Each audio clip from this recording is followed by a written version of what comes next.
We are taught in school that World War I began with 2 bullets fired in Sarajevo, and that a single assassination ignited a tragic chain reaction of alliances no one truly intended. This explanation is simple, dramatic, and reassuring, but it is also incomplete. It is a version of history written for children. Global wars do not arise from isolated moments of violence. They are rooted in economics, infrastructure, and long-standing struggles over trade routes and resources. To understand why millions of men died in the trenches of Europe and why the Middle East looks the way it does today, one must look beyond Sarajevo and reconsider the world as it existed around 1900. At that time, the British Empire was the dominant global power without a true rival. Its superiority was not primarily based on massive land armies, but on its control of the seas. The Royal Navy commanded global shipping lanes, while the Suez Canal functioned as the empire's most vital strategic artery. Through it, Britain maintained rapid access to India, the crown jewel of its imperial system. As long as Britain controlled the Suez Canal, it effectively controlled trade between East and West. Any German, Russian, or other merchants seeking access to Asian markets had to pass through British-controlled routes. This dominance ensured British supremacy, but it also planted the seeds of future conflict. In the heart of Europe, a new power was rising that could not be contained indefinitely. Germany, unified in 1871, rapidly became a major industrial force. Its factories outproduced Britain's, and its scientists and engineers led innovations that amazed the world. Yet, Germany lacked what Britain possessed: a vast empire, overseas colonies, and a navy capable of challenging British sea power. It was a great power trapped on land. To the southeast lay the Ottoman Empire, once dominant across 3 continents, now in severe decline. By the late 19th century, it was widely labeled the sick man of Europe. It had lost territory in the Balkans, its military lagged behind European standards, and its economy was collapsing under the weight of debt. Loans from British and French banks drained its treasury and stripped it of economic sovereignty. In 1881, the empire effectively went bankrupt and surrendered control of its finances to the Ottoman Public Debt Administration, a body run by European creditors. Revenues from salt, tobacco, and silk no longer flowed to Istanbul, but to London and Paris. Sultan Abdul Hamid II understood the danger. He recognized that survival required modernization, particularly infrastructure. Railways were essential to move troops quickly across the empire and maintain internal control. However, allowing Britain or France to build such networks would only deepen foreign domination.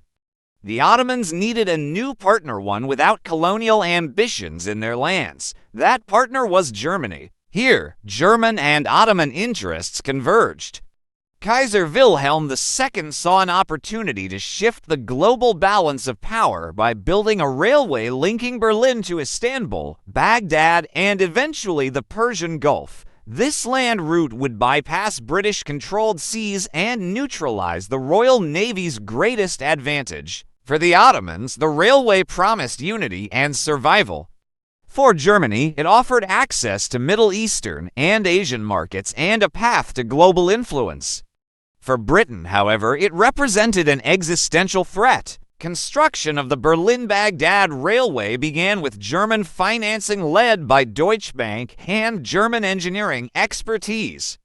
It was among the largest infrastructure projects of its era, cutting through mountains and deserts alike. As the railway advanced eastward, anxiety spread in London. British strategists saw it as a dagger pointed at the heart of the empire. A completed railway could undermine the Suez Canal, flood Indian markets with German goods, and most dangerously unlock access to oil. By the early 20th century, oil was replacing coal as the fuel of modern navies. Oil-powered ships were faster, more efficient, and had greater range. Britain understood that the future of its navy depended on oil, yet Britain itself had none. It relied on supplies from Persia and beyond. Geological surveys revealed that Mesopotamia modern-day Iraq had atop vast oil reserves. The railway passed directly through this region, and Germany had secured mineral rights along its route. If the line reached the Persian Gulf, Germany could gain leverage over the very fuel that powered the British fleet. This was unacceptable. Britain acted before the first shot of World War I was fired. Diplomacy came first, pressuring Kuwait to block the railway's access to the Gulf. Propaganda followed, portraying the Ottomans as backward and the railway as a tool of tyranny. Finally, financial pressure was applied as British banks withdrew support from the project. Despite these efforts, construction continued. By 1914, the railway was close to completion. It was within this context that World War I erupted. Britain, France, and Russia formed an alliance to contain Germany.